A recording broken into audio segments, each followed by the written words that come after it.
There is quite a few teams in the NBA, including my Brooklyn Nets, that I think need to make a move right away. Right away. Let's talk about it. My Nets are 15 and 20. They played tonight. They played the Houston Rockets, who are a decent team. Where do they rank in the Western Conference? They are the ninth seed, 17 and 15. I mean, nothing special. I think they'll end up getting out of the play-in just because I don't think there's a lot of raw talent there. And the Nets, similarly, the ninth seed are 15 and 20. That shows you the difference between the East and the West. And then last night they just got absolutely shellacked by the New Orleans Pelicans, and it caused me to want to make this video because I think we're entering the point of the season, right? We're 35 games in roughly, where teams are really starting to find their place. We're approaching the All-Star break. We finished the in-season tournament, and there's some capacity of teams that are starting to regress to the mean, and there's some capacity of teams that are really, really needing to make a move. And that's what I see with the Nets. I'll talk about a few other teams that I think needed to make a move and a team that made a move that I think was great for them. Let's start with the Nets just because that's what I'm opening with. There's not a lot of top end talent there, right? Mikal Bridges hasn't taken that step that you were hoping as a Nets fan, that I was hoping he would. And what it's caused is even if you have a lot of good defenders, I think building a team around a lot of good defenders in today's NBA is not a great solution. And when you have really one true point guard on the roster, if we're breaking it down, right, that's Spencer Dinwiddie. Cam Thomas is not a true point guard. Dennis Smith Jr., I mean, I guess he's a true point guard. I think of him more as a 3-and-D guy at this point. Ben Simmons is injured. I think he's the truest sense of the word point guard that the Nets have. That's pretty much the depth chart at the point guard position. So when you have a situation where Spencer Dinwiddie is your only point guard, there tends to be a lot of sloppy basketball. I'm not a huge fan of Jacques Vaughn. Frankly, I think that he needs to be removed from his position sooner rather than later. And I'll never call for a guy's job. I'm never going to sit here and say he needs to be fired. But at the end of the day, you could see this position's a little overmatching him. And when he gets into coaching battles like he did tonight versus Ime Udoka, who could have been the Nets head coach, keep in mind, you could see he's a little overmatched, right? The decision to put Cam Thomas, who might be the most talented net, on the bench and play him limited minutes really pisses me off. And I know he's suspect on defense. Sure, he's below average. I don't think he's an absolute horror show. I think at the end of the day, you're starting him over guys like Cam Johnson, who's had his moments, sure, but come on. You're starting him over guys like Spencer Dinwiddie, aforementioned. You're starting him over guys like Dorian Finney-Smith, who I actually like in the starting lineup, but I think the Nets need to shake up because they've got a lot of defensive first players that I don't think are providing enough offensively. I characterize Mikal Bridges as that. Cam Johnson is not an offensive firepower like he was paid to be. Dorian Finney-Smith, aforementioned, great role player. You saw it tonight. When he needed to make more threes, he didn't make them. Nick Claxton, defensive first. Day'Ron Sharpe's kind of turning into a defensive first player. Royce O'Neal coming off the bench, defensive first. I already mentioned Dennis Smith Jr.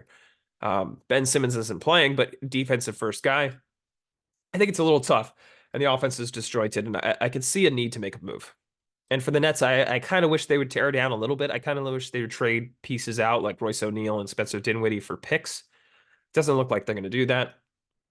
I saw a mock trade that I'll end the episode with, but it involves one other team I wanted to talk about, which was the Raptors. And specifically the Raptors trade with the Knicks. And that's a trade that I thought the Knicks needed to make. And I talked about it on this platform. I put out a whole video about OG Anunoby joining the Knicks. And I like the deal for both sides. I didn't hate it for both sides. I'll say that. As time goes on, I love it for the Knicks. OG Anunoby didn't have a huge stat line tonight, but plus 35. That's what he provides, right? Gritty plays, great defense, 1 through 5, spot up shooting galore, right? And him as a replacement for RJ Barrett, I think works seamlessly with Jalen Brunson and Julius Randle as your 2 stars. When you add a guy whose offensive profile involves so many less dribbles before he shoots than the guy he's replacing in RJ Barrett, you put him alongside 2 guys who like to dribble. It's not rocket science, right? There's only one ball to go around. That's true in some capacity. And I think he unlocks so much for them. He's a Tom Thibodeau guy. If you crafted a player in a lab for Tom Thibodeau, it would look like OG Anunoby. It would look like Josh Hart, but a little bit bigger and more athletic, which is OG Anunoby, right? And OG Anunoby is also a better offensive player, but I'm not going to dive too deep into that. More of my point is the Knicks are establishing an identity, and OG Anunoby is part of that. And I love that move for them. I think they were not getting anywhere. I think Emmanuel Quickley was going to leave in the offseason. I think RJ Barrett had reached his limit as an offensive and defensive player, which was a inefficient scorer who could get to the basket and provide some spacing and some ball movement in that capacity, but also dribbled a little too much and also had moments on defense where he wasn't great. A guy who was drafted third overall and never lived up to that bill, especially when the first two picks were Zion Williamson and John Morant. Similarly to the Nets, the Raptors need to continue to figure out where they're going. And that's probably going to involve a trade of Pascal Siakam. I guess I'll just move on to that here. And that's the trade I saw online. This was a rumor, and it's probably from someone who has no sources, but I thought it was an interesting topic of conversation. Reports are that the Nets are, the reports from official writers, I believe it was Adrian Wojnarowski of ESPN, who said that the Nets are not tearing down, they're building around Mikal Bridges, which in some capacity I can kind of understand because they don't own their picks. Houston does. They do have a lot of first round picks in comparison to a team who's made a trade like that because they have the Suns picks from trading away Kevin Durant, but they still don't have their own picks, which makes tanking difficult.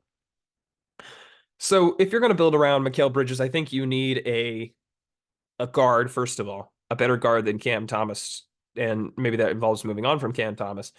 But you also, I think, need another wing to be able to take the pressure off of him. And this mock trade, I shouldn't say mock trade, rumored trade comes from @KillHimJosiah on Twitter. I'm going to try to remember to screenshot it and put it in the edit, but I probably won't remember, and I apologize. So he says, wow, my source from The Athletic confirms the Nets, Raptors, and Jazz are working on a 3-team deal that would send all NBA Pascal Siakam to the Brooklyn Nets. The deal would send Cam Thomas, Nick Claxton, and salary filler to the Raptors. So that salary filler would probably have to be Ben Simmons, I'd assume. Listen, I don't think it happens, right? I think it's ridiculous. I think people with sources like this are just attempting to get views, but I'm talking about it. So what can I do? I think Pascal Siakam, while he could be frustrating to watch, fits alongside Mikal Bridges. But more importantly, what I think makes this interesting is I think the Raptors, this would be a perfect deal for the Raptors, right? You already got a guy in Emmanuel Quickley who's a very strong defender for his size, who is a dribble first guy, right? He's a score first player. He is not a pass first player, but he could still get others involved. You acquire a guy like RJ Barrett, who I've already discussed, and that was an OG Anunoby deal. You got a guy in Scotty Barnes who you're going to build around who's perhaps suited to play a little more point forward than we may have thought coming into this season. And a trade like this, getting Cam Thomas and Nick Claxton now makes you have a really young, exciting starting five, right? You have Emmanuel Quickley at the 1, Cam Thomas at the 2, RJ Barrett at the 3, Scotty Barnes at the 4, and Nick Claxton at the 5. And that provides you a situation where you've got defensive versatility. You've got two guys who are score first guards in Cam Thomas and Emmanuel Quickley, although both improved on the passing front within the last season or two. You got a guy in Scotty Barnes who's turning more into a pass first guy, who's growing as a player, who could provide a lot of vertical spacing for those two guys and defensive versatility. RJ Barrett, I've discussed, I think he's a decent piece. I think him coming home to Toronto could help his efficiency, honestly. He seems like a guy who really thrives on being comfortable. And then you got a guy in Nick Claxton, we're talking about vertical spacing. I mean, alley-oop threat, can guard 1 through 5, switchable guy who I think, speaking of Jacque Vaughn and his poor coaching, is being underutilized in the Nets' new dropping scheme on defense. I think this is like a prototypical trade for a team that needs to make a trade, right? I talked about the Knicks needing to make a trade and OG Anunoby being that guy. This is exactly what I'd expect from the Raptors. So I thought that trade was interesting to discuss. Let me know what you think in the comments below.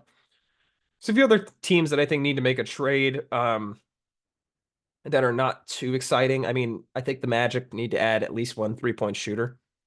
I watched the game versus the Warriors, and they just didn't have enough spacing on the roster. Jonathan Kuminga did a really good job guarding Paolo Banchero one-on-one. I thought Klay Thompson did a pretty decent job as well. Um, for the Magic, I mean, Joe Ingles, I guess, is that guy, but they need a little more spacing. And as much as I can't stand the Warriors announcers, boy, they were frustrating to listen to. I don't even remember who it was, honestly. I want to say it was Bob Fitzgerald and Kalen Azubuike, but I'm not 100% sure. Um, frustrating to listen to, just completely one-sided with the Warriors. Nonetheless, one decent point that they made is that the Raptors need one more piece, and that's a spot-up shooter. And Joe Ingles was signed to be that guy. I don't think he's that guy. He's averaging like 4 or 5 points a game this year. I don't know who that is. I don't know who they could acquire because the guys that I could think of, like Buddy Hield, I don't think is available. Kevin Herter, I don't think is available, and he hasn't really shown to be that guy this year.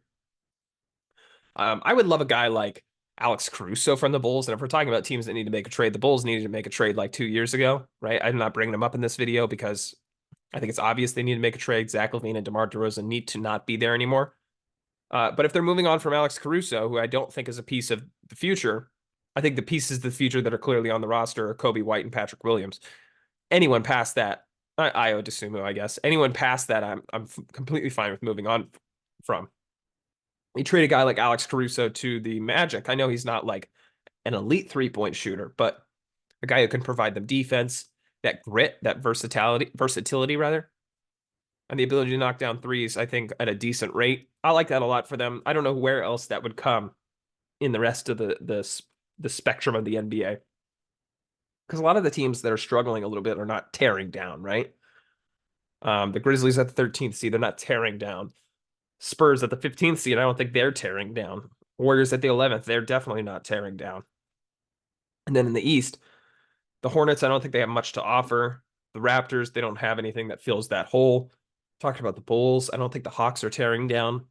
I don't think the Wizards have that. Maybe Tyus Jones could be that, but he's not a spot up shooter, but could be that 3-point spacing, a little bit of playmaking that they could use. But their guard rotation is already really deep. Guys like Anthony Black are not getting enough minutes to be really developmentally progressed in his career. The Pistons, similarly, I don't think they're tearing down. Maybe they have a guy, maybe in Bojan Bogdanovic. Maybe that would be the solution.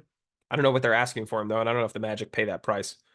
I don't think the Magic are trading any of their young core, but I don't know. I don't know where that is. I think the Heat could also use a trade just to reset a little bit. I think they're missing one piece, although Jaime Jaquez has been very good for them. I don't think they're in that same tier with the Bucks and the Celtics and the 76ers. Bucks are a little bit of a funk. I think they need some piece to get past the Pacers in the playoffs if they end up getting there. But in terms of making a trade, I mean the Pelicans, I could see consolidating a few players. It feels like they've got a lot of an even spread and could use some more top-end talent. The Suns just need to be healthy. They don't need to make a trade. But I think it's interesting conversation as we're getting close to the midpoint in the season. Who really needs to make a deal? Obviously, I watch the Nets every day. I think they need to make a deal. But there's several other teams out there that I could think could benefit from moving on from guys or bringing in a new guy to really kind of reset things and where they are for this season. Let me know what you think in the comments below. What do you think of that hypothetical trade between the Nets and the Raptors or the OG Anunoby trade? Let me know what you think about that. Who do you think needs to make a move? Let me know in the comments below and hit subscribe while you're at it. Thanks for watching this Quick Thoughts episode. Hope you enjoyed. Peace out.